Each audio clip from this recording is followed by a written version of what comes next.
Here we go. Let's make it a good day. We do it our own way. Let's make it a good day. Oh, no matter what they say. Oh, yeah. Good morning, Princeburg.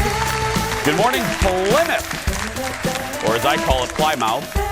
Good morning, Princeton. Oh, you know I love Princeton. And good morning to you. Welcome to the Jason Show. I'm Jace. Kendall is camping.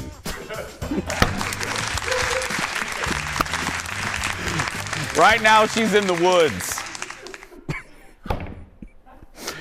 Can I tell you, because all of her kinfolk are with her in a tent, so nobody that knows her is watching. Can I tell you a little secret? Kendall jokingly emailed executive producer Jeff and begged him to disapprove her vacation request. And she's like, I'm kidding, but yeah. But no. Was she kidding? I don't know. I mean, who knows if she was really kidding? But she's an outdoorsy girl. I don't know why she wouldn't like to go. I can see her loving going camping. I don't know. We're in good hands, though. Even without Kendall, whom I miss, we are in good hands because we have several people today. First, let's welcome today's JVIP Grand Prize winner. It's Kim Barnes, everybody. Hi, Kim. Hello. Now, Kim, I love because she enjoys the show, but Kim, you're from one of my favorite cities. You are actually from Princeton, right? Correct. Oh, I love people that don't know. Maybe if you're new to the show, Princeton is where my in-laws' cabin is, and I spend most weekends in the summer in your lovely city. Now, I don't want you to give me your exact address, but if I'm going down the main drag, you know where where like the Dairy Queen is and Kebab Diner, where are you? And like, are you more by the Walmart? Where are you, Kim? Jason, I'm close to your cabin. What? Yeah, I'm out towards Green Lake. Oh, you're by Green Lake? Yeah. Okay. Yeah. Then you're real close then, yeah. Yes. Well, we're thrilled to have you. Thank you for being here. And Kim's here on a really kind of a fun day because today is the last day, after 2 years, today is the last day with no studio audience because as of Monday, our studio audience will be back. And I wanted to give a little, we're kind of getting our sea legs back on with the process. If you signed up, we just learned this right before the show started. If you have not received a confirmation, there is a possibility that email is in your junk mail. We had a couple people, that tells you the quality of our email, but it could be in the junk mail. So if you made a reservation and you're like, where's my confirmation? Everybody check your junk mail. And we're probably, and I don't know what that says about us, that our email is probably in the trash, but oh well. Again, so we have Kim here, and we also have executive producer Jeff in the house today.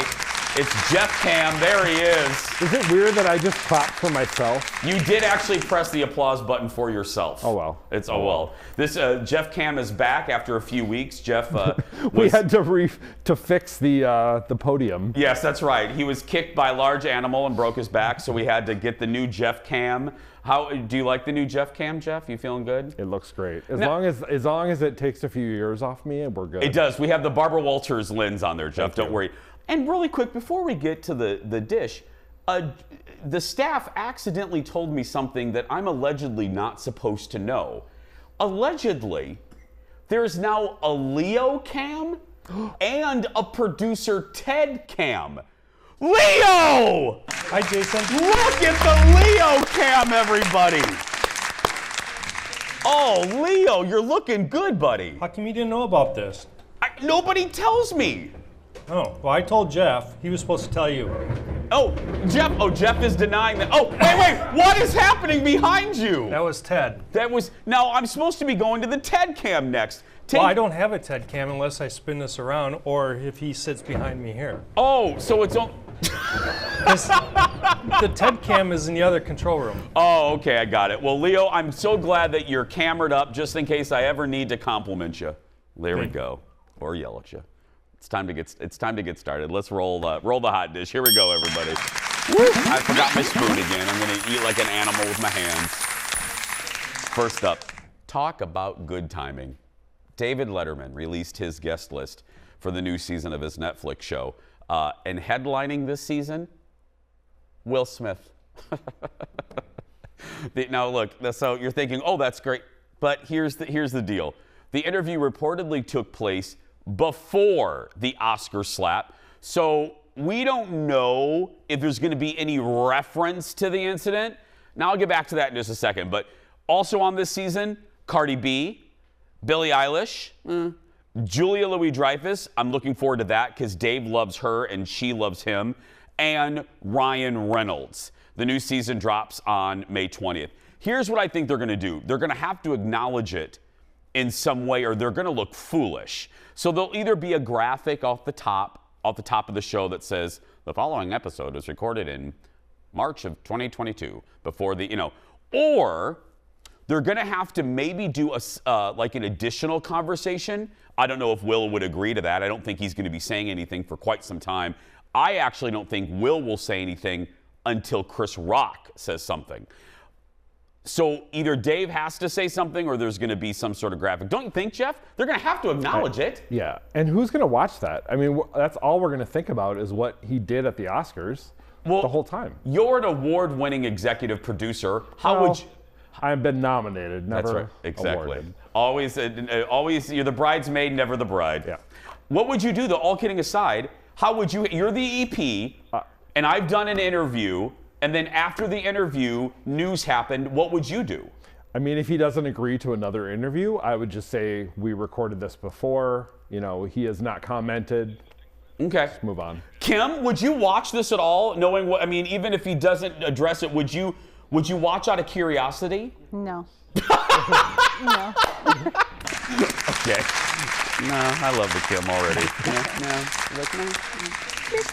No. Next in the dish, Kevin Hart was a guest on Kimmel last night, and he talked about Dave Chappelle getting attacked on stage, and what's going on generally in the comedy world. Look, I think that the world that we're in right now, there's a lot of lines that have gotten blurred, and sometimes you got to take a couple steps backwards to take some steps forward. And I think that moment that we just witnessed with Dave is like fogging up a bigger moment. Like Dave just made history at the Hollywood Bowl. Yeah. Dave sold over 70,000. Unbelievable, yeah.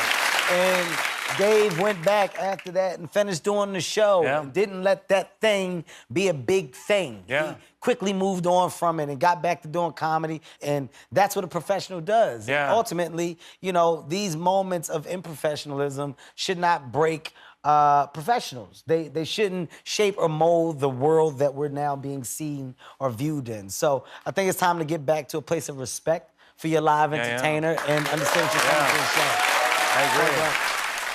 I agree. Look, I've said before, even if you don't like something that's said, I mean, you cannot like, and we still don't know the motive of this moron that ran up on stage, but you don't have to like the comedian. You don't even have to like what they say. But we're to the point now where you're gonna brandish a weapon, a spear, and you're gonna run up and because you don't like a comedian's jokes. I don't think any of us are for that. That is cancel culture times 5,000 and scary. I mean, now think about it. Even subconsciously, every comedian for a while is going to have that in the back of their head. And I was thinking about this. Think about comedy clubs. Forget the Hollywood Bowl. Think about a comedy club. Here in Minneapolis, you have a famous one called Acme. Think about how close the comedian is to the audience. And now you're questioning, like, is that dude going to rush the stage? Like, here I'm safe. Kim's not going to do anything. I mean, I have a better shot of Jeff doing something than look, Kim's not going to rush the stage, for heaven's sake. Jeff, I don't know. Look at that face. Would you trust him? By the way, Kevin has a new children's book and, just like every other celebrity on planet Earth, a new brand of tequila. How many celebrity tequilas? I need to come out with like a daiquiri. Y'all know you'd buy it. Kim, you would buy my daiquiri, wouldn't you? 100%. That's what I thought. Next in the dish, we're getting our first look at the new Game of Thrones prequel. Remember, prequel? HBO Max just released a teaser trailer for House of Dragon. Look. I, Rickon Stark. I, Corlys Velaryon. I, Ormond Baratheon. promise to be faithful to King Viserys and to his named heir, Princess Rhaenyra. Rhaenyra Targaryen. Men would sooner put the realm to the torch than see a woman ascend the Iron Throne.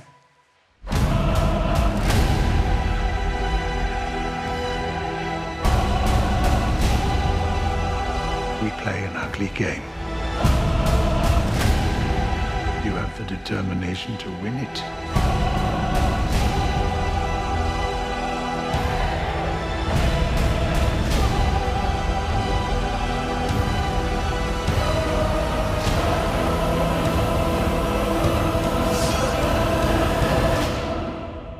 History does not remember blood. Okay, there's Matt Smith. There's a big old dragon. Thus the title of the show. House of Big Old Dragon. Is it House of the Dragon? It's House of Dragon, Jeff? Are we sure on that? I think so. Did the research team check that? Hold on a minute. I want to make sure.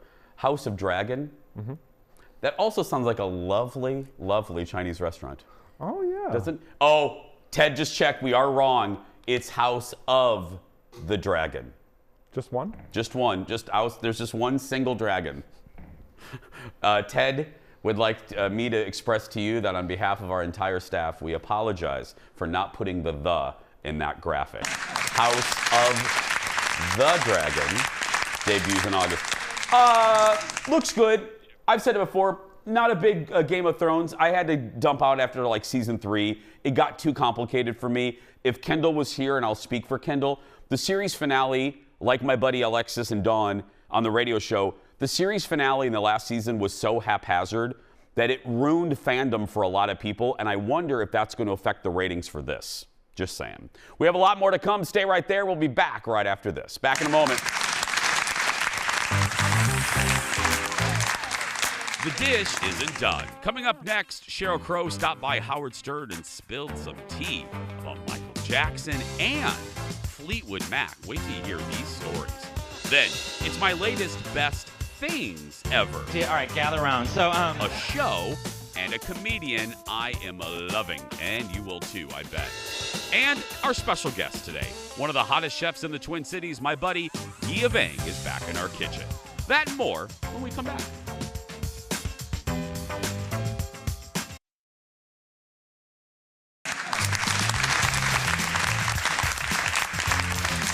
Welcome back.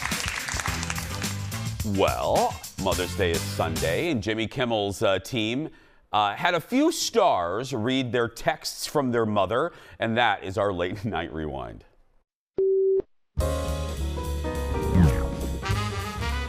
Saw you on Drew Barrymore's show. Adorable. Getting ready for your dad's colonoscopy tomorrow. Happy Mother's Day, Mom. I'm so sorry. Hi, Sandy. I was rearranging the Valentine flowers today, thinking you always send me so many flowers. The florist must shove so many different flowers in a limited size vase. I am happy receiving just few flowers with your love, Sandy. Next time when you want to send me flowers, please half size. Okay, my mom and I are both really big Game of Thrones fans, but she lives on the East Coast, so we can never watch together. But she did send me this text just about an hour before I watched the season 6 finale. I can't believe they killed Jon Snow.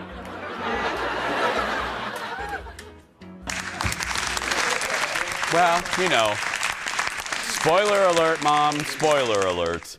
It is time for a special serving of our hot dish all the way from Hollywood. Please give it up for Jacob Wasserman from TMZ. Hi, Jacob. Hey, how's it going, Jason? Good, buddy. Happy Friday. Hey, we talked about it earlier. You guys have more on that Dave Chappelle attack. What happened? Well, yeah, as you guys know, I mean, insane incident that happened earlier this week where Dave Chappelle was performing at the Hollywood Bowl, and a man, Isaiah Sims, ran on stage with a weapon. And during this whole fallout, I mean, Dave Chappelle handled himself fantastically. He went on with his show, and he addressed the crowd by saying, you know, I think Busta Rhymes and Jamie Foxx are back there getting in some licks. And then even at an after party said, you know, this guy was getting it bad when Jon Stewart's getting in with with some stomps, but we were told by his rep that this was just part of his ever-evolving act. These guys did not actually step in and beat this guy up. If you haven't seen photos of what this attacker looked like after Dave's associates were done with him, I mean, he looked like a pretzel. Yeah. So it was definitely a beating. He actually, this person who attacked him has not been charged with a felony, and which is kind of shocking. And it's starting some controversy in the comedian celebrity world, because I think everyone wants to see this guy, getting properly punished. Yeah. I look, I'm not a lawyer. I don't play one on TV. I don't pretend to understand how this works. But Jacob, how can, if you can run up on stage with a knife and that's not a felony, what the hell is a felony? I'm with you, Matt. I am the farthest thing from an attorney, but I think everyone here, was shocked the same way that you were. Yeah, it just seems, anyway. Cowboys owner, Jerry Jones, he was in an accident. What happened? I know. He was in a car crash on Wednesday. It looked like this happened around evening. And as you can see here, Jerry was driving in this black car and T-bones this silver sedan as he looked like he was trying to make a left turn on a one-way road. We have video, too, of Jerry getting out of his car with a slight limp. He was able to walk over to the car that he hit to check on the people. Both parties were taken to the hospital. Unfortunately, neither of them have severe injuries. So it seems like everything's going to be okay. But yeah, it looks like it could have been a lot worse. Jerry was driving pretty fast. I'm glad they're okay, so that's why I feel okay saying this. Can you imagine, Jacob, you get T-boned, and then the person that you're T-boned is like a bazillionaire football owner? Yeah. No, I know, especially in Dallas, too. I feel like Jerry Jones is the king of Dallas. Yeah. Doesn't he just have buckets of $1,000 bills in his trunk? Can't he just pay off the people right there? Just give them a handful and say, go on with your way. One more. This is a story we've been talking about all week. Kim K and that weight loss for the Met Gala. So her trainer is coming to her defense. What are they saying? Yes, so we spoke with Kim Kardashian's trainer about this controversy of Kim losing a substantial amount of weight before the Met Gala. For those of you who don't know, Kim was, of course, seen in this Marilyn Monroe famous dress earlier this week. And but there was a lot of controversy because she lost 16 pounds in 3 weeks to fit into this dress. Some people were scrutinizing her, saying that this was not a healthy thing to do. But we spoke with her trainer, Donna Matrix. He told us she did it the right way. Really all she did was work out and stick to a healthy diet. She said that she was working out 2 times a day, had a really strict diet. And if you're doing that, then there's nothing the matter with losing that type of weight. I think people were skeptical that she was starving herself. He says that's not the case at all. Jacob, all I heard in that was, did you say that the trainer's name is Dominatrix? Yeah.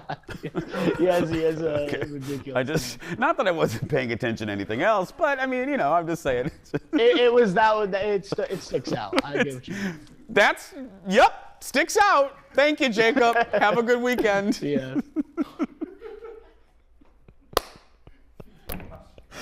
What's her nutritionist? Sex slave. That's right, yes. Whip. Her nutritionist's name is Whip. God. That's all. Poor Jacob. There's always one story that he turns like 14 shades of red. I embarrass him. Anyway, Kim, are you a coffee drinker, Kim? I am. Okay. Here's the deal. This is such a little real thing. Few things drive me more crazy than the aftertaste of sugar-free syrups. Like the vanilla sugar-free syrup. This morning at the Starbucks, they accidentally put the sugar-free vanilla in there, and I don't know what it is about that. It's like sugar-free dressing in the 90s. When everything was fat-free, they just dumped all of that sugar in there. Don't know why I'm telling you. It just irritates. Jeff, you're with me on the sugar-free, aren't you? You don't like it? It has a weird aftertaste. It has a weird aftertaste. Yeah. Plus, how many calories are you saving? That's my point. You're not really saving that many. You're maybe saving 20. Anyway, so if anybody's watching from all the coffee companies, can we just get rid of the sugar-free things? Well, some people like them. Okay, fine. Maybe one bottle. Just keep one bottle. Next on the dish, Sheryl Crow was on with Howard Stern yesterday. She has a new music. Coming out. today, along with the documentary on Showtime. Howard pressed her on one of her songs and who it was about. Listen to this. Who was your favorite mistake?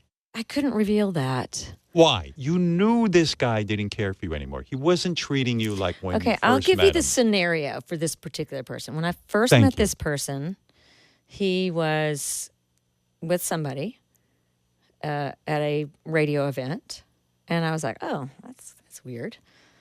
And then before we left, I saw him making out with another famous girl.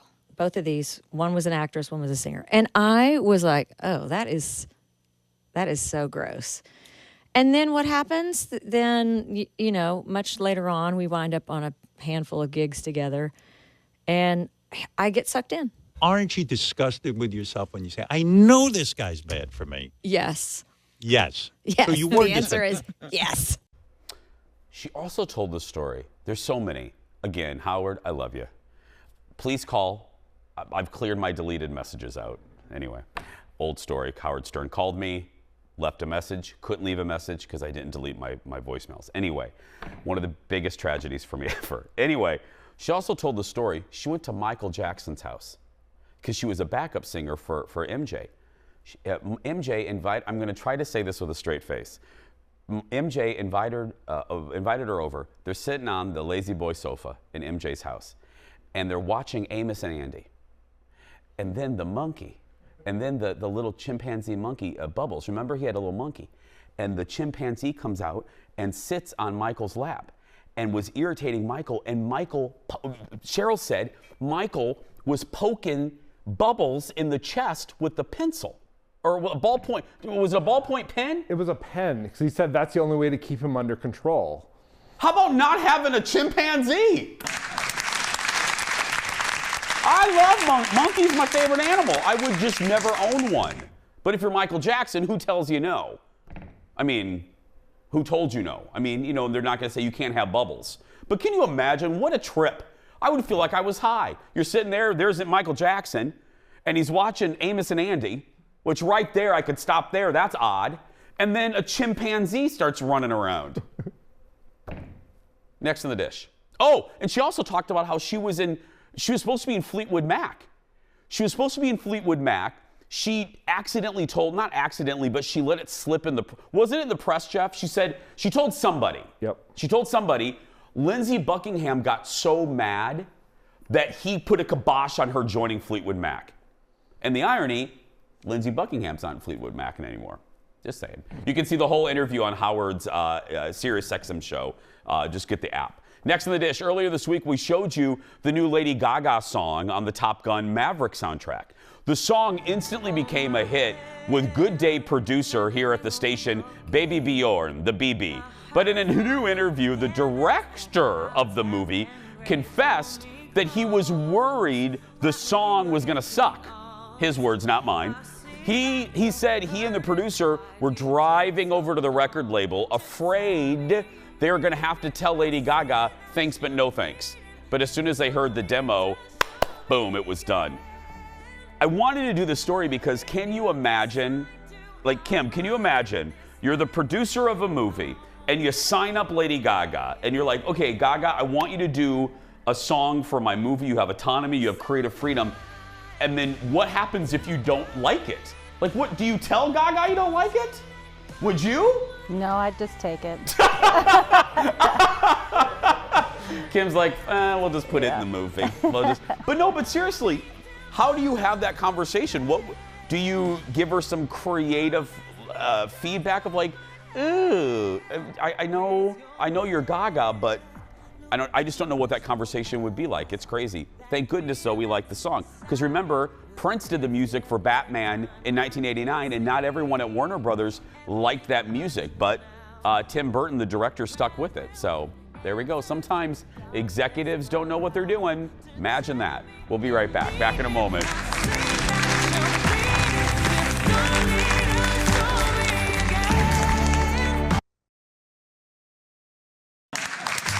Ooh. Finger looking good. That's right. Welcome back to the show, everybody. You've heard me say it many times on this show. When I love something, I really, really love it, and I have to tell everyone about it. I always joke, these are really the days when I wake up and I go, hey, I'm really glad I have a show. So today, it's one of those days. I have two things I'm loving, and I have named them my latest best things ever, plural. First up, it is the latest chapter in the Star Trek saga. I know, don't turn the dial. Hang with me here. Just give this a chance. Star Trek, Strange New Worlds premiered yesterday on the streaming service Paramount Plus. I'll tell you why you should like it and why you probably will love it, but first take a look at the trailer. The whole future hangs in the balance. No one can know the future. One can only follow one's instincts. You're the best of Starfleet. Our ability to work together, that's our greatest strength. Let's show them what you got. So let me just give you, so you can enjoy it, you don't have to watch. I just got asked this a couple minutes ago. You do not have to watch or have a working knowledge of a lot of Star Trek to enjoy this show, and there's several reasons why. Let me tell you this. This takes place before the events of the original Star Trek with Captain Kirk. This is still the Enterprise, but with Captain Pike at the helm of the USS Enterprise. And he's joined by a younger Spock, played by Ethan Peck, who is Gregory Peck's grandson. And I'll just let you take that in for just a second. And a younger Uhura, who's a cadet. So it's a young version of a couple famous characters. This is so enjoyable because Anson Mount, who plays Captain Pike, was introduced on another Star Trek show, and he's so good, charismatic. Rebecca Romaine plays number one, his kind of co-captain. And what's great about this what they're doing with this show is they're not serializing it. Every episode stands on its own. Yeah, the characters are the same, but it's called Strange New Worlds because each episode is a new adventure in a strange new world. So you don't have to feel lost. You know how it is. You're like, oh, I missed episodes 2, 3, and 4. Can I watch 5? Yes, because this isn't going to be serialized, very much like the original Star Trek. Jeff, you had a question? So when does Captain Kirk come around? Captain Kirk takes over for Captain Pike. This isn't that far away from the original Star Trek as far as time is concerned. Because obviously Spock is there, Uhura is there. You're making a face.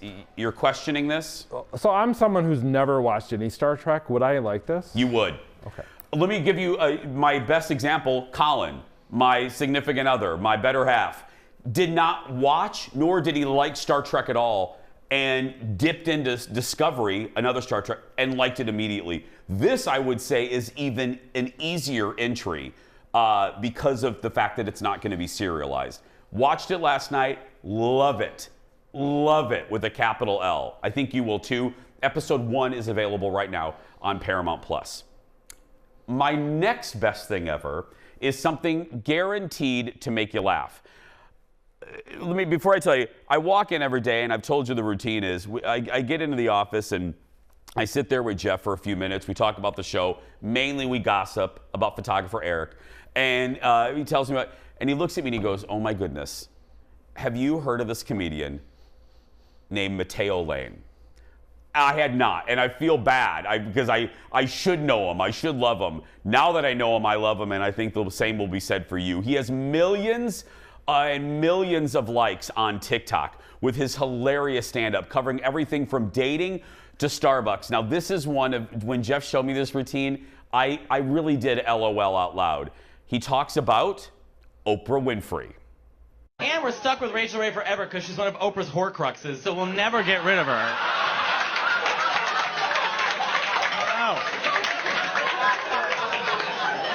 Do you know what a Horcrux is?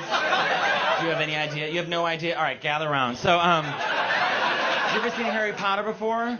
Okay, remember the bad guy Voldemort? Okay, so to stay alive forever, he splits his soul up into a bunch of pieces and puts them in objects and people, right? So those are Horcruxes. So Oprah has Horcruxes. Except Oprah's Horcruxes are Dr. Oz, Dr. Phil, Rachel Ray, Weight Watchers, Bread, and Gail.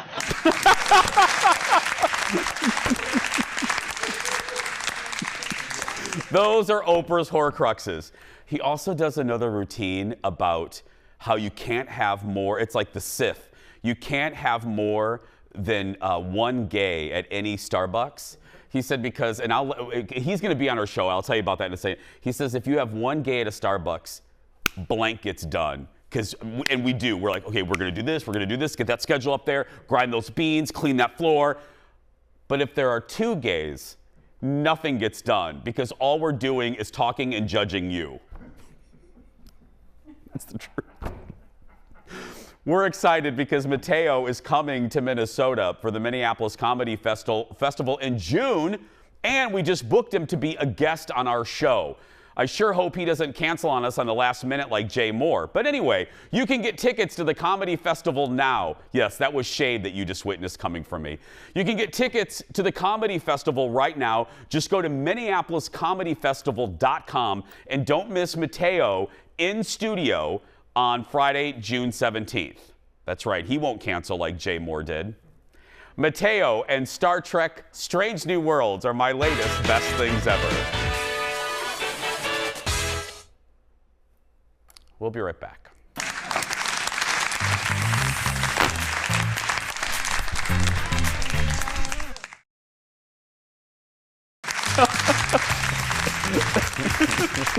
That could be, that could be a cool concept. Yeah, we did a collab once. Exactly. Yeah. Our next guest is quickly becoming a legend. Look at that. They called you a legend this intro, Yia, in the Twin Cities restaurant community, and is a semifinalist for a James Beard Award, which is the Oscars of the food world. Please welcome back to the show our good friend, Chef Yia Vang, everybody. Hi, buddy. Thanks for having me. Okay, so the last time you were here, you brought it's tiger sauce, right, Yia? Tiger bite sauce. Tiger bite sauce. Yep. That was in my refrigerator for about 37 seconds because I managed to put that on everything short of breakfast cereal. And I bring that up because the producers are saying, you have more sauces and stuff coming out? Yeah, so we have, plus the tiger bite, we have the lemongrass ginger, and then we have the crunchy chili oil. Yeah. Are these all, the sauces included, are these all based on family recipes, or is it family recipes that then you have yi'd? I've come up with a term there, yi'd up. Yeah, definitely. The tiger bite is definitely just my mom teaching us. This is a very iconic hot sauce in Hmong household. The lemongrass ginger is kind of a play of some different sauces that we did growing up. And then the crispy, the crispy chili oil is something that we've always had around the house, but we just bought it, and but we decided at Union Hmong Kitchen we make our own. So. Let me ask you, the James Beard.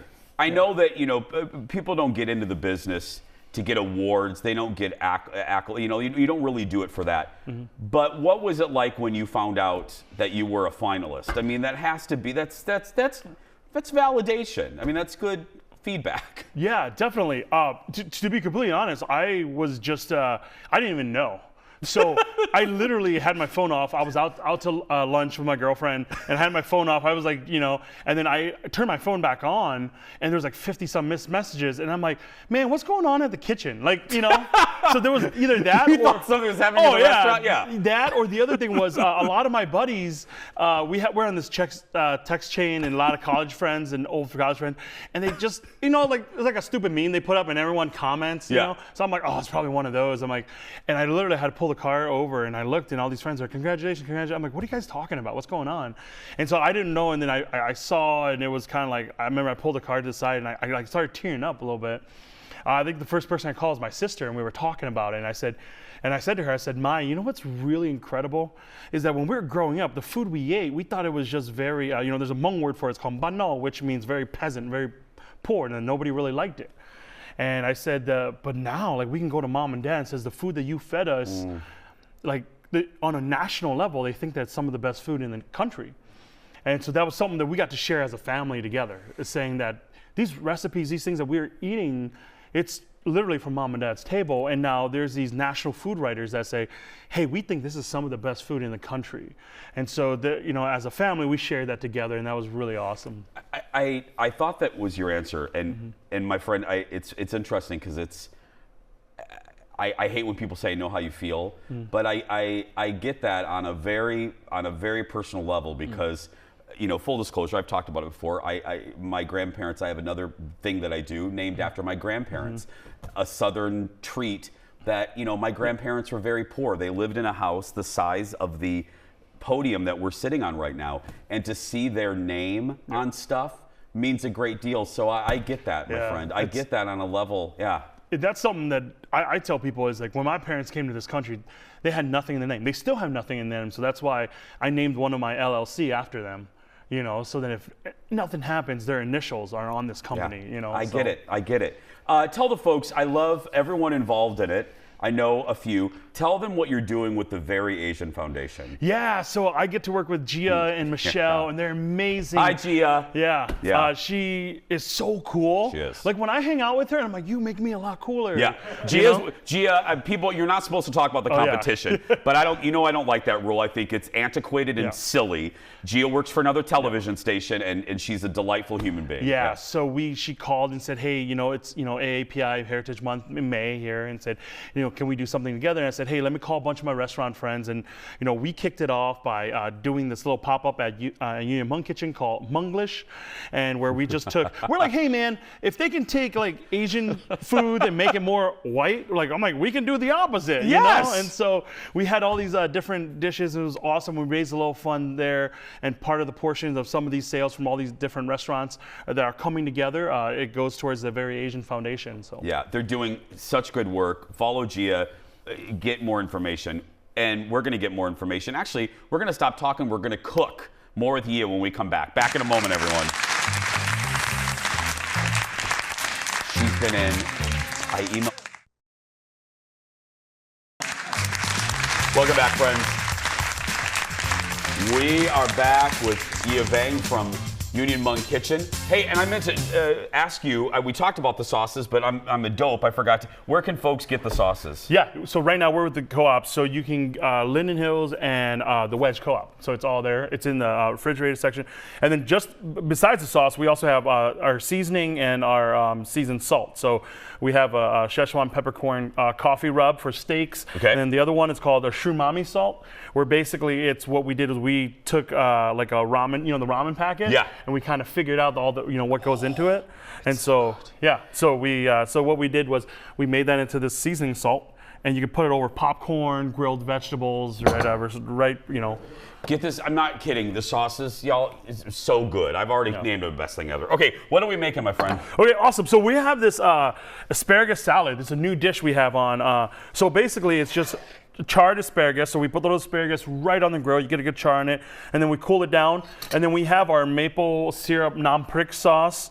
So you just take that non-prick sauce, you drizzle it over the top, and then if you do this, you can do this a few minutes before when your guest comes in. Okay, and then you have that. And then what I usually do is I have a little bit of salt. Just want to throw a little salt on there. We got some sesame seed you can throw on there. I really make a mess up here. I make a mess up here. It's fine. Don't worry about it. Okay. And then photographer Eric will clean it up. Okay. and then what's really great is I love just taking a little lime, just squeezing a little lime on top, so you get an extra pop. And then you can we just toss this up make sure that you get all the sauce in between. And this is one of those dishes that you could that we love doing. It's become one of the favorites. So I do this. Okay. Transfer it over, just because you want that sauce. It's just a good, and it's just a good summer. Yep. Because sometimes you don't want overly heavy. Absolutely. And so what we try to do is we try to bougie it up a little bit. Yeah. So we have some edible flowers and herbs here. Got to bougie up the asparagus. Yeah, but that's how you up it an extra $5. Well, you have to. You gotta make those margins. I know. You gotta make those margins work.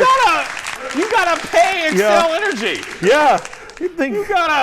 Those flowers are $75. Yeah. So we throw in a little bit of that on there, and then on top of it all. And you gotta make it North Loop fancy too. Oh You gotta, my goodness, you gotta polish it there. And then we have these rice crackers. We just throw these rice crackers on top. Oh, really? Yep. So they're just literally rice crackers we have that we puff up.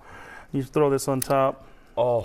And you get that crunchiness because when we're eating, we're always thinking about texture, right? Yeah. Yeah. So you just because I like a mix of I want a little crunch, especially when I'm doing a salad. I do like the crunch. Yeah. So I call them Asian croutons, basically. That's what you're doing. That's right. And basically, that is. Look at that bouginess. Yeah, I mean, it's a bouge salad right there. Basically, that's it. Yeah, you can get that with, with all, when you get the whole the whole meal, you can get that as a side dish. So yeah. Piggybacking off a question that I asked you over there, and it just kind of struck me here, talking about, again, if y'all are going down, if you're thinking, oh, where can I find it? If you're going down to a Twins game, it's easy to find. Yeah, it's a block away. It's a block away, so you'll probably see me sitting out there. But no, but seriously, that's an easy way to go try Union Hmong Kitchen. Eat at the park, but before you go, get there an hour early and go to Yia's restaurant. What I wanted to ask you was, what does it feel like? No, we talked about what it feels like for you to see your mom and dad's name on something. What does it feel like for folks to embrace your culture and your food through you? You know what I mean by that? I didn't phrase that well, but you know what I mean. I do, and I think that. And you answer why I eat. Yeah, I mean, like it is definitely, it's definitely something that like I never thought about. I mean, I remember the first time we did our first pop up, and in East Side St. Paul, and I talked to my, I talked to my mom after, and my mom was like, "Hey, how'd it go?" I'm like, "It's great," and I was like, "Mom, it's weird. They actually paid money for it." Like that blew me away. I'm like, "Yeah, like we charge money," and they were like cool with it, you know. And and it's kind of something very personal for you. It's like you just, it was nothing. Not that it wasn't extraordinary, but it was very your everyday. Yeah. It was very kind of the simple thing that we just always did, and then on the other side too is like to be established in the North Loop there was kind of something that I just felt proud about, because like there's always this faux pas, like, oh, the Hmong family, like they're East Side, they're in St. Paul, or they're in the St. Paul area, and that's what it was. But to be able to say, like, one of the things that I get so excited about is I just see the droves of Hmong people coming in to Gray's Food Hall. And a lot of them, it's like their first time in that area. Like even watching some of my siblings come, and they're like, oh, we've never been here. We've never been this part of Minneapolis because we never felt like we belonged here. And so that, to me, is huge to see. Oh, that's better. Oh, forget my question. That's way better. I love that. Well, this is, that's darn good. I almost cussed. That's really good. That's a great summer. Yeah, go get this. Get a hot dog later at the park, but go get that. Give it up for Yia, everybody. For more information, go to unionhmongkitchen.com and follow him on Instagram, Yia Vang 70. Yia Vang 70. And again, it's Gray's Food Hall, a block from Target Field. We'll be right back, everybody. Back in a moment. Oh, this is damn good.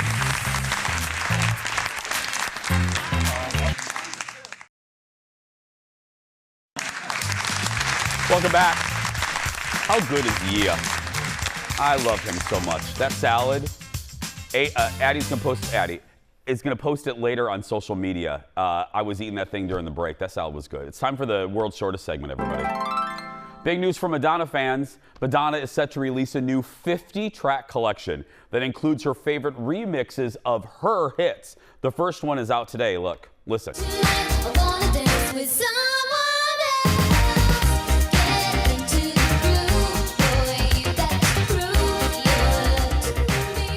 Now, we can only let you listen to a little bit. You're thinking to yourself, that sounds just like the normal one. Trust us, it's a remix. That's Into the Groove. Look for the full collection this summer. We will be right back with the surprise goodbye right after this.